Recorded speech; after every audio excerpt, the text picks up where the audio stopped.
우리 2월달 첫 주일입니다. 2월 한 달 동안은 우리 기독교 전례 가운데 고난이 시작되는 달입니다. 2월 17일이 제수요일로 사순절이 시작되고 있기 때문에 2월달 한 달 말씀을 나눌 때 주제가 축복의 통로로서의 고난을 주제를 가지고 우리 한번 같이 고난을 묵상하시면서 하나님의 말씀을 좀 나누는 시간을 갖겠습니다. 고난을 이야기할 때 욥기를 빼놓을 수가 없습니다. 욥기 읽어보셨습니까?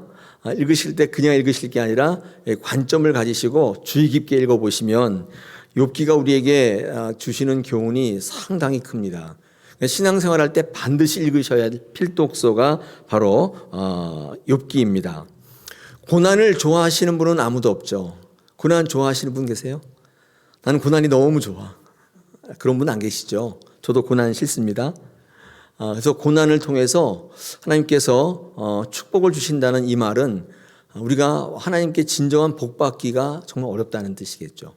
고난을 통해서 하나님께서 우리를 훈련시키실 때 이런 인식을 가지고 하나님의 관점을 가지고 보시면 고난이 여러분을 넘어뜨리고 죽이고자 하는 게 아니라 하나님 주시는 축복의 통로로서의 고난으로 은혜로 다가오실 줄 압니다. 할렐루야. 네. 고난 가운데 계시는 분들 힘내세요. 하나님께서 더 좋은 것 주시고 더 귀한 것을 채우시기 위한 하나님의 방법인 줄 압니다. 목회하면서 가장 염려스럽고 걱정되는 교인들 중에 하나가 어떤 분이시냐면 결석을 밥 먹듯이 하는 교인이 아닙니다. 결석하실 수밖에 없는 형편이 있으시겠죠. 예배 시간에 늘 졸고 있는 성도도 아닙니다. 이런 분들은 오히려 좋습니다. 교회 와서 피곤을 풀고 가시니까 푹 주무시다 가시는 것도 나쁘지 않죠. 네, 그렇다고 다 졸라는 얘기는 아닙니다. 네, 제가 군대에 있을 때 교회 가서 자면 그렇게 달콤해요. 한 주간의 피로가 싹 풀려요. 그냥 교회에서 자는 게 이렇게 좋은지 몰라요. 근데 그게 습관이 돼서 전역하고 난 다음에 한참 힘들었습니다. 교회만 가면 졸려가지고. 네, 어쨌든 교회에서 주무시는 분도 그렇게 큰 걱정은 없습니다. 귀가 살아 계셔가지고 어쨌든 다 들리기 때문에 그렇습니다. 정말 걱정되는 성도는 누구냐면 열심히 있는 성도입니다. 열심히 있다기보다는 열심을 갖고 있는데 그 열심으로 헌신 봉사하는 이유가 예수 믿고 나니까 열심히 봉사하고 나니까 일이 풀리기 시작했다 이렇게 믿는 분들 걱정되는 것이죠. 예배를 잘 드리고 난 다음부터 일이 풀려나가기 시작했다 이렇게 믿는 분들이 이런 분들이 제일 걱정이 되는 것입니다. 여러분 왜 그토록 열심히 신앙생활 하시는 것이죠? 오늘 같은 날 날씨도 좀 거시기한데 그렇죠. 좀 이런 날은 따뜻한 아랫목에서 부침개나 부쳐 드시는 게 좋은데 그렇죠. 왜 교회 오셨습니까? 만약에 내가 열심을 다해 신앙생활을 하고 있지 않다면 그 이유는 뭡니까? 한번 이 시간 고난을 묵상하는 시간에 우리 신앙, 우리의 예수 믿음의 본질이 뭔지를 한번 생각해 보시면서 같이 나가기를 원합니다. 열심히 해야 복 받는다고 믿는 분들, 그래야 내가 하나님 앞에 옳게 여김을 받는다고 믿는 분들, 이런 분들이 사실상 가장 걱정되는 것입니다. 왜냐하면 내가 열심히 했기 때문에 뭔가가 있다 이렇게 생각하시는 그런 논리를 갖고 계시는 거예요. 이걸 이제 우리가 인과응보라고 하는데, 인과응보. 한자의 사자성어지만은 사실 이게 불교 용어거든요. 이렇게 했기 때문에 이렇게 됐다 이렇게 생각하는 것이죠. 일부 예배 때 좀 소개했었는데 그냥 넘어갈까 하다가 잠깐만 소개하면 토정 이지암 아시죠? 토정 비결 쓴 사람이에요. 조선 중기 때 사람인데 이 사람이 쓴 토종 비결, 우리가 그거 가지고 이제 점 보지 않습니까? 한 해 운수 이렇게 믿지 않는 분들이 그런 거 많이 하는데 이 토종 이지암이 말했던 게 이제 인과응보가 여기서 이제 유래된 건데, 그렇죠? 예. 토종 이지암 선생님이 방에 앉아서 책 보고 있는데 밖에 감나무에 동네 아이가 하나 올라가서 감을 따는 거예요. 이게 안 봐도 보여요, 이 사람은. 근데 하나 정도 따먹고 가면 가만히 있으려고 했는데 통째로 다 털어. 나무를. 그래가지고 이잠생이 너무 화가 나서 문을 확 열었어요. 이렇게 확 열었더니 아이가 깜짝 놀래가지고 떨어져서 나무에서 죽었단 말이죠. 근데 이지암 선생이 딱 보니까 이렇게 보이는 거죠. 그 아이에서 영혼이 싹 일어나더니 쫙 째려보더니 그 집을 나가는 거예요. 불길하잖아요. 그러니까 이지암 선생이 주역이나 이런데 되게 토정 이지암이 능통한 사람이니까 쫙 써보니까 불길한 걸 이러다는 안 되겠는 걸 다. 그래서 오대선 며느리에게 편지를 딱 씁니다. 비급한 일이 있을 때 이 편지를 보아라. 가보로 내려가는 거예요. 근데 그 내용이 그 인과응보의 뜻이 뭐냐면, 근데 그 아이가 죽은 아이가 그 다음 생에 뭐로 태어나더라, 강아지로, 그 다음에는 돼지로, 그 다음에 산돼지로 태어나다가 5대째 사람으로 다시 환생해요. 그래서 이지암 선생의 5대 손에게 해를 끼친다, 그런 내용이에요. 인과응보라는 게 이제 그런 건데, 그렇게 했기 때문에 너도 똑같이 당한다, 그런 논리예요. 불교 용어인데, 그래서 업보라고 얘기하죠. 이게 인과응보. 좋은 일을 하면 좋은 결과를 맺고 나쁜 일을 하기 때문에 벌을 받는 것이다. 이런 논리이죠. 여러분, 우리나라 민족은요, 우리 민족은 이런 사상의 토대 아래서 정말 오랫동안 살아왔습니다. 내가 잘 되는 것은 잘했기 때문이고 내가 못 되는 것은 내가 죄짓기 때문이다. 이렇게 생각하는 것에 아무도 이견을 나타내지 않습니다. 여러분, 이런 동양적인 사상의 잔재는 욥기를 읽을 때 굉장히 헷갈리게 만들어요. 욥이요, 뭘 잘못했냐? 그럴 때 잘못한 게 없어 보이거든요. 그래서 여러분, 이런 이 토정 이지암 선생의 인과응보, 이런 원인이 있으니까 결과가 있다. 원인이 좋으면 결과가 좋고 나쁘면 나쁘다. 결과가 나쁘다. 이런 동양적 사상, 이런 인과응보의 사상을 갖고 있는 분들은 신앙을 가질 때 만날 수 없는 평행선을 달려요. 결코 그렇게 만나지지 않아요.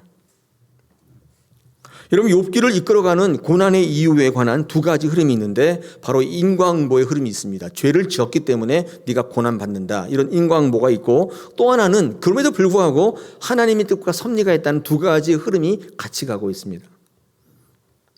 욥의 친구들이 나오는데 오늘 성경에는 안 나왔지만, 우리 읽은 성경에 나오지 않았지만 엘리바스, 빌닷, 소발, 이런 욥의 친구들이 나오는데 이 세 친구는요, 이 세상적인 의견의 총화예요.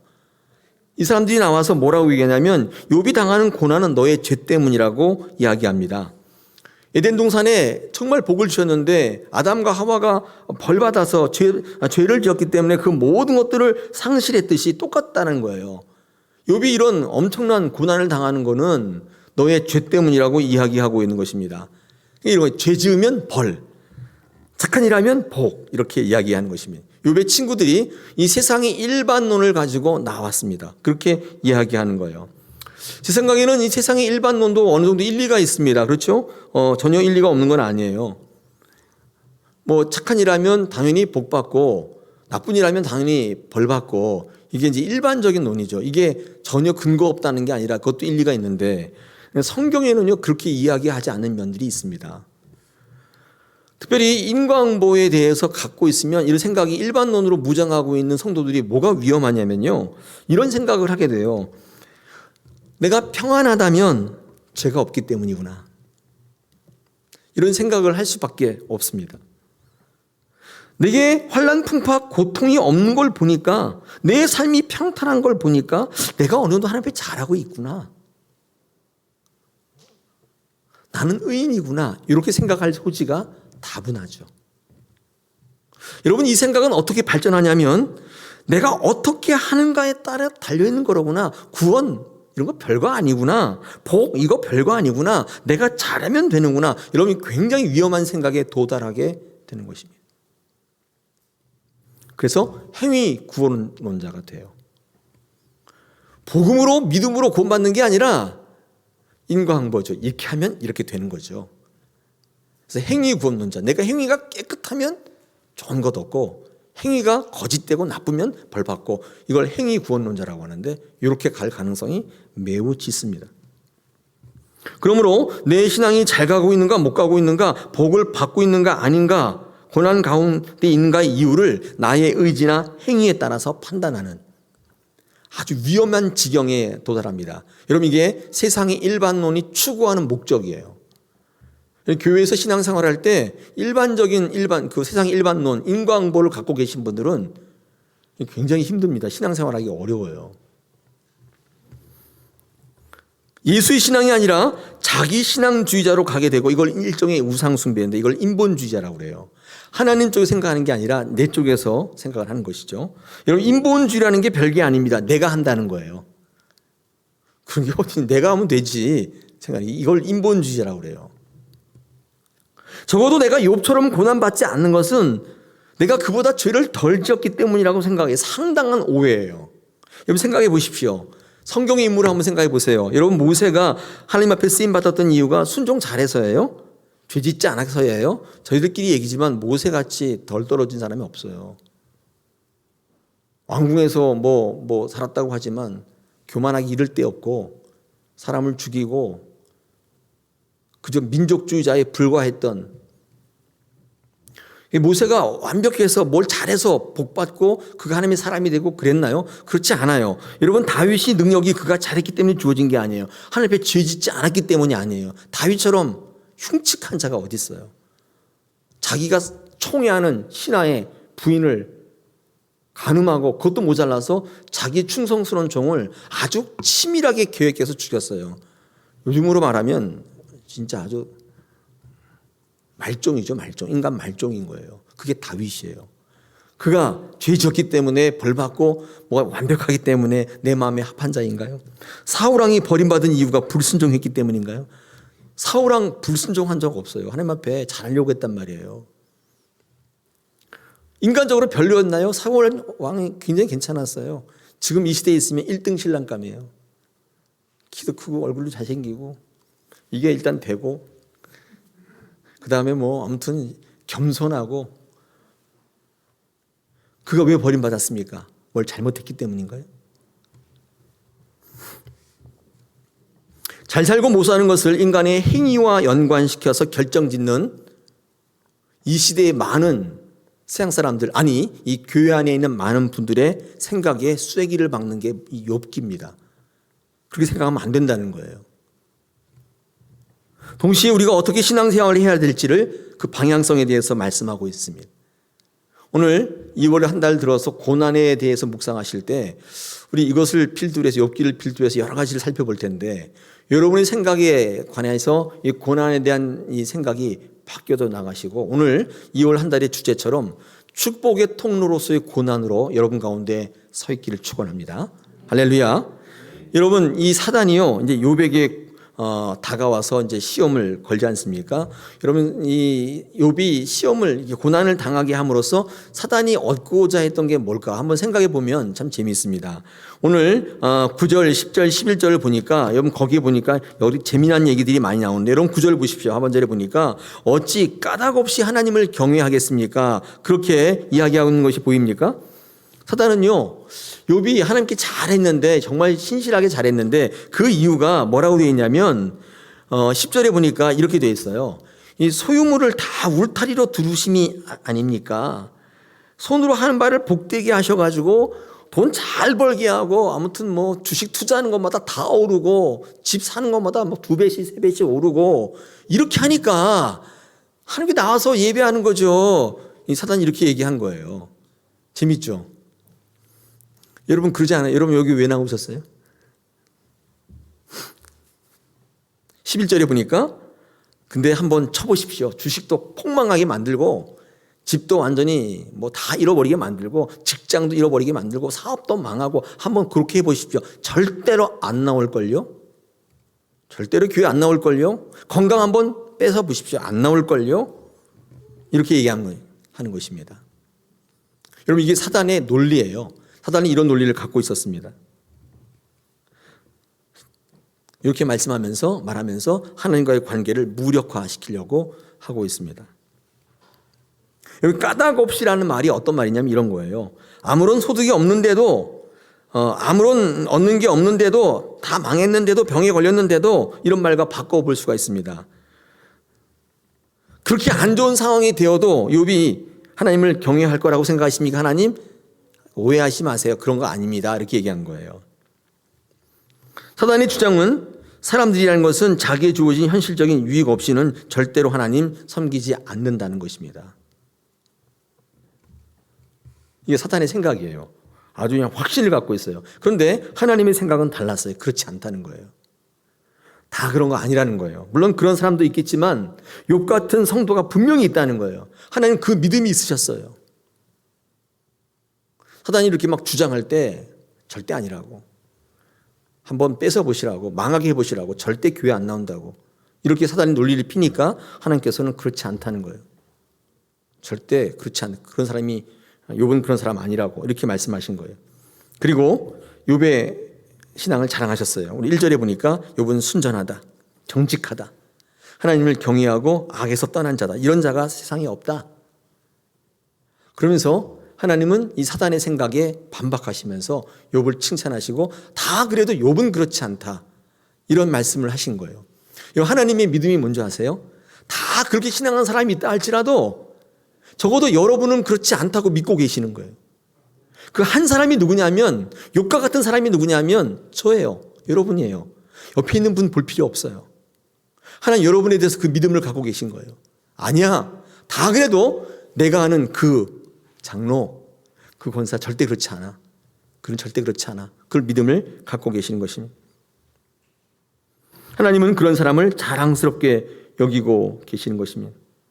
어떤 사람을 자랑스럽게 여긴다고요? 까닭 없이 하나님을 믿는 거예요. 어떤 목적을 가지고 믿는 게 아니라 하나님이 나의 근본이시기 때문에, 나의 목적의 존재의 목적이시기 때문에, 여러분이 마치 부모님을 믿고 따르고 의지하는 것과 똑같은 논리예요. 부모님이 잘났기 때문에, 돈이 많았기 때문이 아니라 나의 존재의 근본이시기 때문에, 나를 이 땅에 존재케 했던 분이기 때문에, 나를 이 땅에 오게 하신 분이기 때문에 부모님을 경외하고 존경하고 따르는 것과 똑같은 논리예요. 아니, 부모님은 그렇게 바라볼 수 있는데 왜 하나님은 그렇게 바라볼 수 없을까요? 하나님은 꼭 뭘 줘야만 믿어야 되고, 내 기도 제목을 들어줘야만 섬겨야 되고, 신앙생활하고 예배해야 된다고 생각하세요? 하나님이 자랑하고 싶은 분은 봉사 많이 하는 사람 아닙니다. 헌금 많이 하는 사람도 아니에요. 헌금 많이 하고 봉사 많이 하는데도 그것이 순수하고 진실되지 못하고 까닭이 있는 거라면 하나님의 자랑이 될 수 없어요. 하나님이 여러분을 자랑한다는 건 뭐냐면, 문학적 표현인데, 여러분 구원하시고 여러분 상속자로 받아주시고 하나님의 나라 백성 되게 하시고 이 땅에 그 어떤 것도 비교할 수 없는 가장 큰 것으로 주시는 하나님이시라는 표현이죠. 하나님이 여러분을 자랑한다면 그렇잖아요. 여러분, 사단은 그런 논리를 갖고 있지 않습니다. 절대로 까닭 없이 하나님 경외하지 않는다는, 절대 그럴 리 없다는 거예요.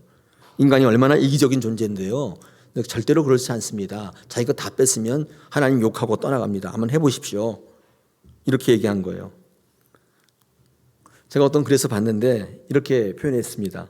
없는 사람들이 하나님 앞에 나오는 이유는 얻기 위함이고, 부자가 하나님 앞에 나오는 이유는 유지하기 위함이다. 제 마음에 남아있어요, 이 글이. 다시 읽어드려요. 없는 사람이 하나님 앞에 나오는 이유는 얻기 위함이다. 부자가 하나님 앞에 나오는 이유는 유지하기 위함이다. 이게 사단의 논리예요. 까닭 없이 하나님 앞에 안 나온다는 거예요. 이 귀한 시간에, 이 피곤한 시간에 집에서 잠 주무시지, 체력 보강하시고 운동하시고 여가를 즐기시지, 여기에 나온 이유는 두 가지 이유를 얻기 위함, 유지하기 위함이다. 이게 사단의 논리예요. 하나님은 여기에 반대하셨습니다. 사단은 까닭 없이 하나님 섬긴 사람 없다고 얘기했는데, 여러분 이 질문에, 이 사단의 이 논리에 여러분 자신 있게 아니라고 이야기할 수 없다면 하나님은 사단 앞에 고개를 떨굴 수밖에 없어요. 그 되먹지 않은 사단의 항의에 아무 말씀도 할 수 없게 되는 것입니다. 사탄을 향한 하나님의 자랑은 여기에서 멈출 수밖에 없어요. 그냥 사탄 네가 맞네, 이렇게 될 수밖에 없는 거예요. 우리는 이 사탄과 하나님의 이 진실 공방을 보면서 중요한 사실을 몇 가지 발견하게 되는데, 그 중에 하나가 사단이 우리를 참소하는 빌미가 뭔가, 이걸 알게 되는데 가장 큰 수확이에요. 뭐냐면 나의 어떤 목적을 위해서 주님을 수단하는 신앙입니다. 이것은 사단이 여러분에게 고난을 주는 빌미가 되고 있어요. 참소하는 이유가 되는 것입니다. 부모님께 효도하듯이 하나님 앞에 나오셔야 돼요. 뭘 얻고자 신앙생활을 하게 되면 늘 사단의 표적이 됩니다. 타겟이 돼요. 하나님에게 뭔가를 받기 위해서 이기심의 신앙생활을 하시는 분들이 있다면 그 신앙의 모습이 아무리 믿음이 좋고 열심이고 헌신적인다 할지라도 늘 표적이 되고 있어요. 빌미가 돼요. 하나님 늘 해요. 저 사람 그렇지 않다고. 그럼 한 번 더 시험 줘볼까? 고난 줘볼까? 뭐 이렇게 되는 거예요. 계속 반복돼요. 순수한 신앙은 표적되지 않습니다. 하나님께서 시험을 주셔도 하나님 보증해요. 하나님께 칭찬을 얻게 되고 하나님의 자랑거리가 돼요. 저는 같은 고난을 당해도 하나님의 자랑거리가 되었으면 참 좋겠습니다. 사단이 논리를 이렇게 증명해주는 사단의 수단이 되는 그런 인생이 아니라, 고난이 아니라 하나님을 자랑스럽게 하고 하나님께서 우리를 정말 이렇게 뿌듯하게 여기는 그런 신앙이었으면 좋겠습니다. 자, 여기에 우리 또 중요한 또 묵상거리가 하나 있는데, 사단이 하나님께 이렇게 제안을 하지 않습니까? 아니라고 한번 고난 줘보자고 이렇게 했을 때 하나님은 우리를 사랑하셨다면 단호히 사단의 제안을 꺾어서 어디서 내쫓아야 되는데 하나님은 사단의 제안을 받아들이세요. 그래? 네가 한번 말한 대로 다 해봐라. 다 빼앗아 봐. 저는 이게 조금 마음에 안 들어요. 아니 어떻게 하나님 이럴 수가 있어요? 사단이 하는 자로 다 내버려 두시다니.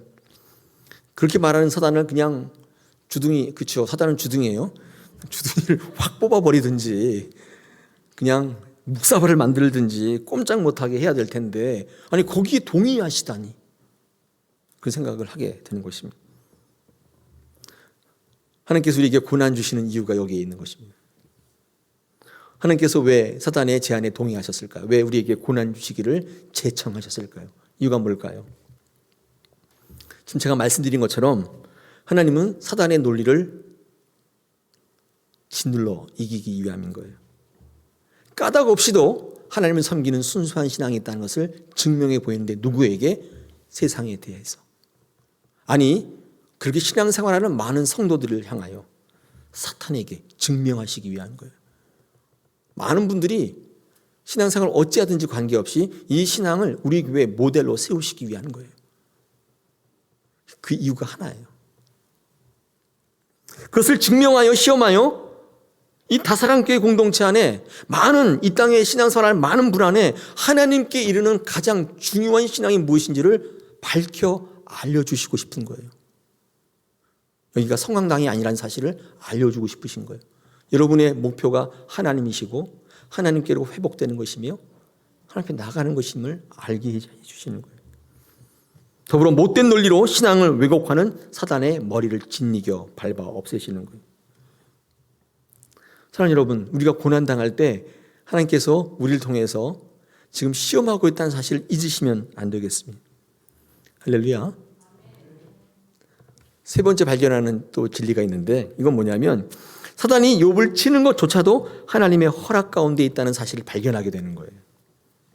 제 아무리 어려운 상황이라 할지라도 그 너머 하나님의 보호하심이 반드시 있다는 사실을 보여주고 있어요.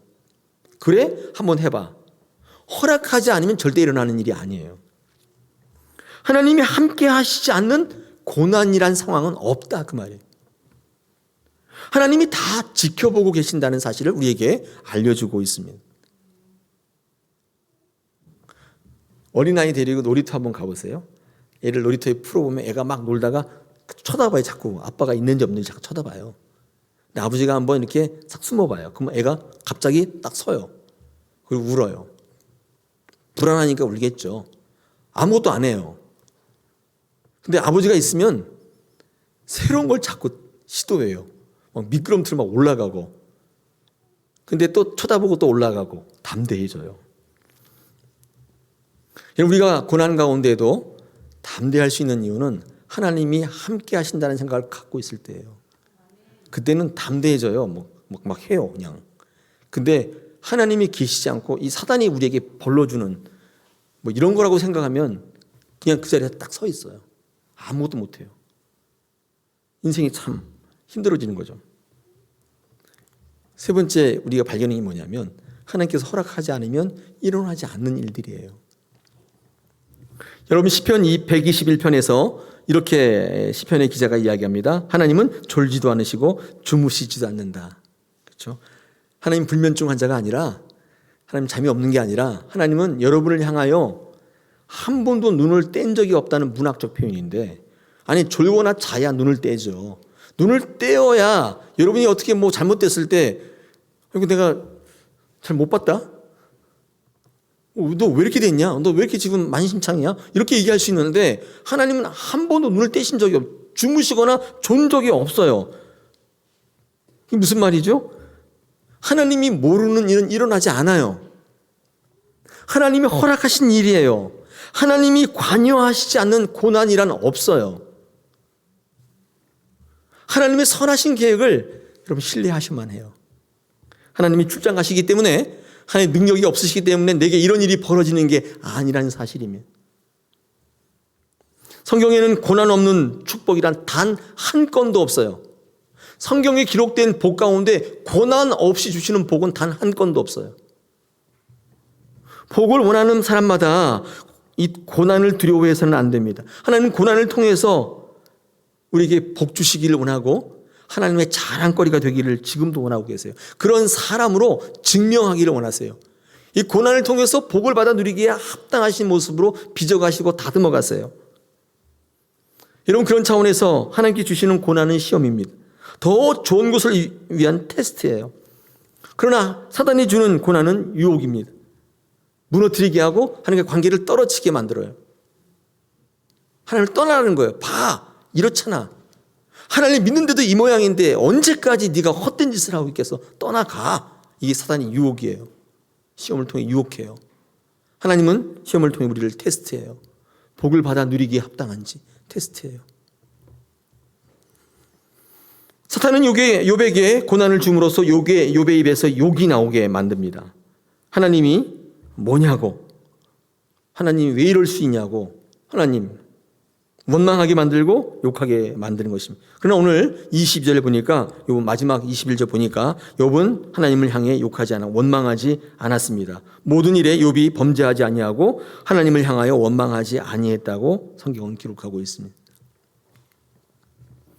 욥의 처음의 신앙이었죠. 여러분, 사탄은 예수님이 십자가상에서 이 하나님과 분리가 되는, 여러분 십자가가 얼마나 고통스러워요. 이거 하나님과 그리스도가 분리가 되는 이런 극한 상황 속에서 사탄은 예수님이 하나님을 원망하기를 기대했을 겁니다. 그러나 예수님도 하나님을 향하여 원망의 입을 띠지 않으셨습니다. 엘리엘리 라마 사박다니, 하나님 어찌하여 나를 버리십니까? 여러분, 이거는 원망이 아니라 우리 신앙에서 뭐라고 얘기하면 절규라고 얘기해요. 절규인데, 이 절규가 뭐에 대한 절규냐면, 하나님의 최고의 걸작품인 인간이 죄 때문에 십자가에서 이렇게 참혹하게 죽임을 당하는 이 사실에 대해서 가슴 아파하셨어요. 절규하셨어요. 예수님은 그 십자가 위에서 하나님 아버지를 완전히 신뢰했어요. 어떻게 할 수 있냐면 입을 한마디도 열지 않으셨어요. 이사야 53장 7절에서 그런 예수님의 모습을 다음과 같이 고백합니다. 그가 곤욕을 당하여 괴로울 때에도 그의 입을 열지 아니하였으며 마치 투성으로 끌려가는 어린 양과 같이 털 깎는 자 앞에서 잠잠한 양같이 그의 입을 열지 아니하였도다. 입을 열지 않았어요. 원망하고 욕하지 않았어요. 주님을 떠나가지 않았어요. 왜? 하나님이 최고의 걸작품이 이렇게 죽어야만 하는 것입니까? 절규했어요. 아무 죄가 없는 예수 그리스도는 이처럼 고난당하시면서 십자가 위에서 참혹하게 돌아가셨습니다마는, 그러나 그것은 예수님의 죄에서 기인한 게 아니에요. 죄를 지었기 때문에 고난받은 게 아니에요. 그 고난은 하나님의 구원의 한 일환이었던 거예요. 구원이라는 궁극적인 승리에는요, 고난의 과정을 반드시 이수하셔야 돼요. 그 학점을 반드시 받으셔야 돼요. 그게 졸업이 돼요. 고난 없는 구원은 없는 것입니다. No pain, no crown 입니다. 고통 없는 왕관은 없다는 서양 속담이 있잖아요. 여기서 유래하는 거예요. 고난의 과정을 통해 구원받기에 합당한 존재로 다듬어 가세요. 하나님을 바라보게 하시는 것입니다. 여러분, 구원에 있어서 가장 큰 저항이 뭐냐면 자기주의예요. 인본주의라고 합니다. 자기 입장에서 보는 거예요. 사람의 입장에서 보는 거예요. 이게 구원을 가장 저항하는 세력들입니다. 이런 욥기에 등장하는 욥의 친구들은 이런 인본주의나 자기주의의 대표적인 사람들입니다. 그래서 그들은요, 자기에서 원인을 찾아요. 인간에게서 원인을 찾는 거예요. 욥, 너 지금 굉장히 고통스럽지? 이 고난이 말도 안 되지? 이유가 뭔지 알아? 너 죄 지었기 때문이야. 거기서 찾는 거예요. 해결점도 거기에 있는데 회개해. 목사님 그거 좋은 거 아닙니까? 죄 지으면 회개해야 되는 건 맞지 않습니까? 그거 좋은 거 아니에요? 물론 좋죠. 근데 여러분, 회개라고 다 같은 회개 아니에요. 이 친구들이 말했던 회개는 뭐냐면 옛날 좋은 상태로 고난을 모면하기 위한, 고난을 그치게 하기 위한 다시 원상태로 돌아갈 수 있는 방법으로서의 회개예요. 이거 회개 아니에요, 여러분.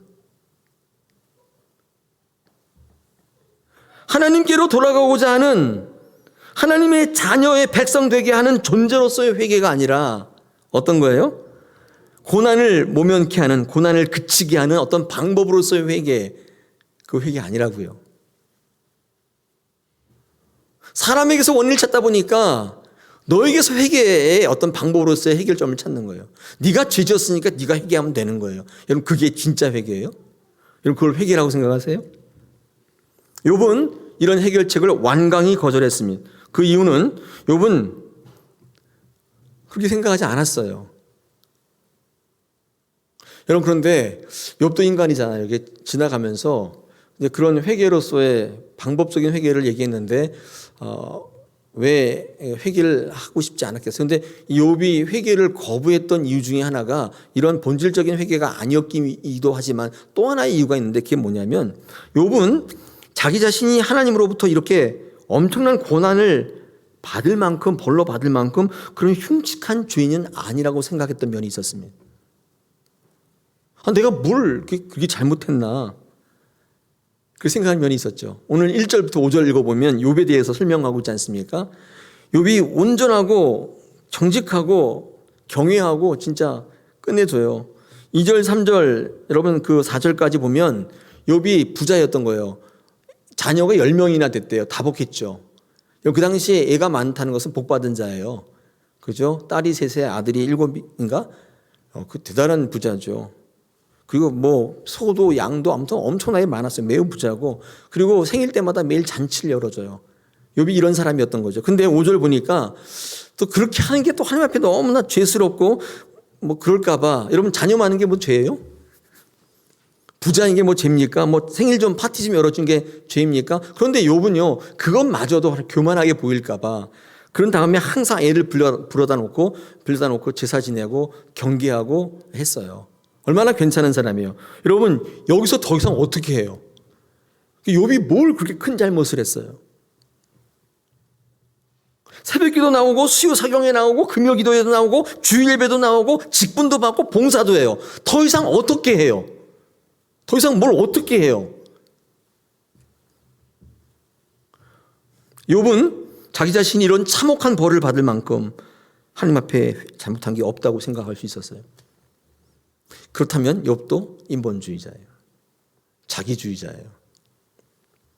자기 행위에 따라서 하나님을 바라보는 거예요. 그런 면도 있습니다. 우리의 신앙이라는 건 완전할 수 없잖아요. 욥이 하나님에 대해서 완전한 자이지만 여러분 시간이 흐름에 따라서 이 고난은요 장사가 없어요. 이 고난을 이기는 힘은 그래서 철저히 하나님의 입장으로 무장할 수밖에 없어요. 여러분의 전투력으로 맷집으로 이길 수 있는 게 아니에요. 여러분이 의지로 이길 수 있는 게 아니에요. 이렇게 갈 수밖에 없는 거예요. 고난 당해보신 분들 알잖아요. 긴병의 효자 없듯이 긴 고난에 하나님의 말씀 없이는 절대로 이길 수 없는 거예요.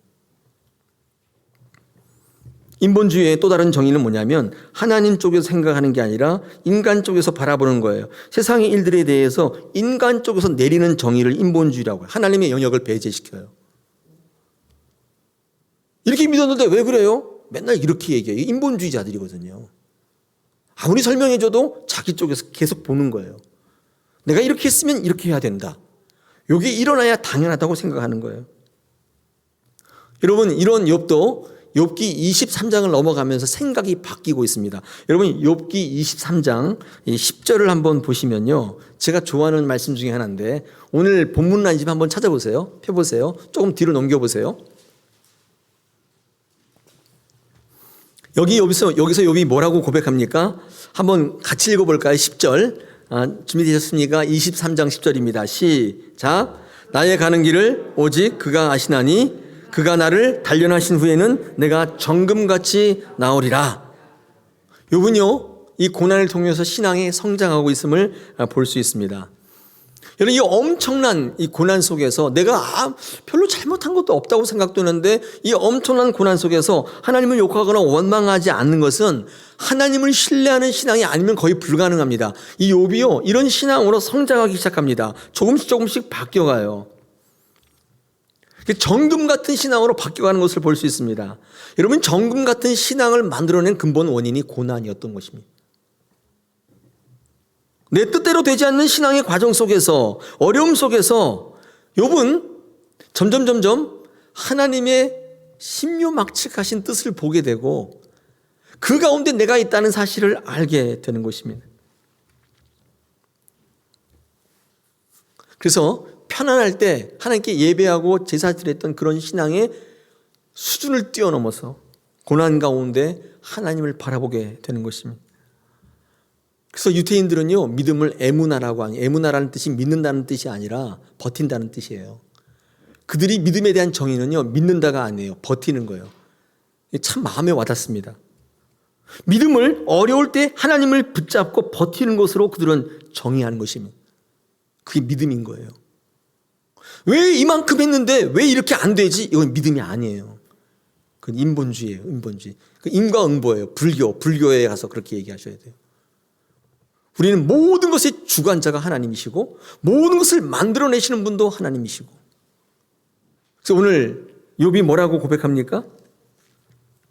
우리 마지막에 20 몇 절이죠? 1절에 보니까 내가 모태에서 알몸으로 나와 싸운 즉 또한 알몸이 그리로 돌아가올지라 주신 이도 여호와시요 거두신 이도 여호와이시오니 여호와 이름이 찬송을 받을 것이다. 여러분, 그러므로 가장 좋은 목회는요, 어떤 거냐? 바로 이렇게 점금 같은 신앙 만드는 겁니다. 어려움 속에 단련돼서 하나님 끝까지 바라보고 하나님 주시고자 하는 가장 귀한 것들을 품어내는 신앙으로 만드는 게 가장 바람직한 목회예요. 어렵습니까? 기도하면 하나님께서 주십니다. 그것도 되게 중요하지만 어려움 가운데 우리에게 임하시는 하나님의 뜻, 축복의 통로로서의 고난의 뜻을 이해하며 하나님 앞에 계속 버티는 것, 이게 에무나예요. 나의 가는 길을 내가 알 필요가 없어요. 오직 그가 하시면 되는 거예요. 그가 나를 단련하신 후에는 내가 정금같이 나오겠다고 말씀하는 것입니다. 우리가 힘든 것은 뭐냐면 이런 신앙이 없는데, 여러분 교회 다니면서 너무나 많은 희망 때문에 괴로워하지 않습니까? 그렇죠. 하나님께서 우리에게 주실 많은 것들을 바라보면서 오늘도 참고 참는 거예요. 오늘 너무 힘든데 그냥 예수 믿으면 좋은 거 주신다니까 오늘도 참아보자. 이게 참아보는 거예요. 이게 너무 힘든 거예요. 여러분, 희망 고문 아니에요. 희망 고문. 그렇죠. 여러분, 교회만큼 희망 고문이 심한 데가 없어요. 희망 고문. 예수 잘 믿으면 앞으로 어떤 좋은 일이 일어날 거라는 희망을 주는 거예요. 이거 희망사항이죠. 희망사항. 여러분, 기독교는 희망을 주는 것이 아니라 소망을 주는 것입니다. 이 앞에 지금 여기 왜 안 나오지? 네. 이 앞에 화면도 좀 틀어주세요. 제가 이제 한번 봤는데 희망과 소망이 사실은 이게 같은 이야기처럼 보일 수 있는데 우리 여기 인터넷 방송에 나가고 있는데 여러분, 희망과 소망이 영어로서는 전부 다가 호프로 되어 있는데 제가 이제 국어사전 한번 찾아봤어요. 뭐라고 되어 있나 봤더니 희망, 어떤 일을 이루거나 얻고자 하는 기대, 소망, 어떤 일을 바라고 소원하는 것, 같은 뜻이잖아요. 그죠? 예. 한글에서의 문자적 정의는 사실상 두 단어가 같아요. 근데 우리 교회에서, 기독교에서는 이걸 두 개를 구분했었습니다. 어떻게 구분했느냐면 요지는 이거예요. 바라보고 원하는 일을 이루는 주체에 대해서 두 단어의 차별성을 둡니다. 이게 무슨 말이냐면 희망은 주체가 사람이에요. 그 일을 이루는 주체가 사람이에요. 그래서 그 이루어지기도 하고 안 이루어지기도 합니다.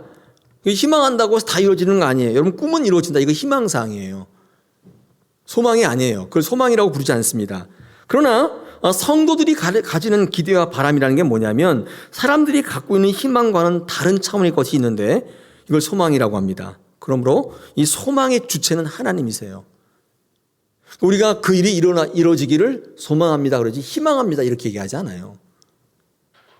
희망은 좋은 일이 일어나기를 기대하는 건 똑같은데 그걸 이루는 주체가 나예요. 사람이에요. 되기도 하고 안 되기도 해요. 근데 소망은 그 일을 이루는 분이 하나님이세요. 주체가 달라요. 차별성을 둡니다. 시편 71편 5절에서 주 여호와여 주는 나의 소망이시다 고백하고, 그래서 소망의 내용은 인간의 바람이 아니라 하나님의 약속이며 그 약속은 예수님을 통해 이미 일부 이루어졌고 앞으로도 완성되어 가고 있는 것입니다. 그리고 성령은 예수 그리스도 안에서 이미 성취되었고 앞으로 성취될 소망을 우리 안에서 이루어 가고 계시는 거예요. 이처럼 성경에서 소망은 하나님의 사역과 관계되기 때문에 될 수도 있고 안 될 수도 있는 게 아니라 반드시 이루어지는 거예요.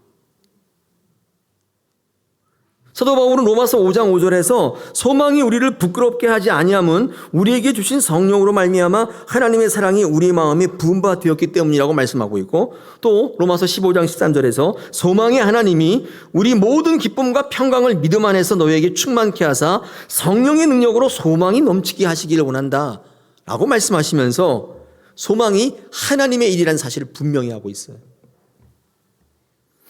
성도는 믿음으로 예수 그리스도 안에서 이미 성취된 약속을 선물로 받았고 이것을 완성할 소망을 가지고 사는 존재인 거예요. 성도는 이 소망 가운데에 서 있기 때문에 소망을 기다리는 존재이고 소망을 향해서 어떤 순간에도 좌절이나 절망하지 않는 존재인 거예요. 그 성도인 것입니다. 희망과 소망이 이렇게 다르죠. 모르셨죠? 성경에 희망이라는 말이 나오지 않는 건 아닌데 검색해 보시면 사람과 관련되어 있어요. 소망이라고 하면 하나님의 일과 관련되어 있어요.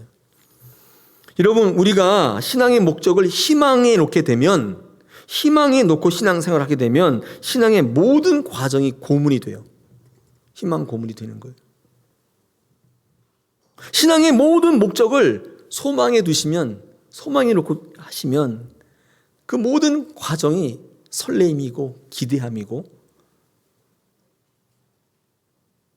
희망에 놓고 신앙생활을 하시게 되면 고문이에요. 예수 믿으면 잘 될 거야. 새벽기도 나오면은 네 꿈이 이루어질 거야. 희망 고문이 희망 고문.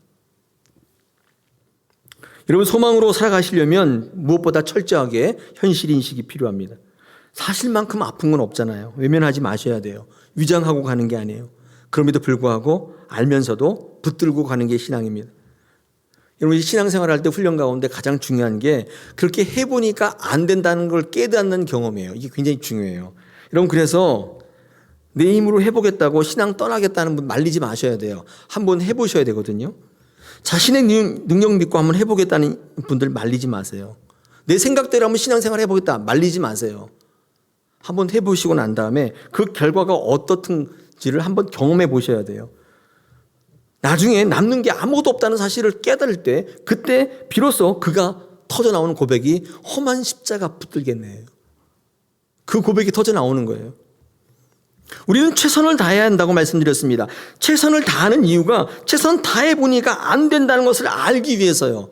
최선 안 다해 본 사람들이 항상 그래요. 뭐 일이 안 되면 최선을 안 다했기 때문이래요. 여러분, 최선 다해 본 사람은 알아요. 최선 다해도 안 된다는 사실을 알고 있는 거예요. 그때 주님 붙드는 거예요.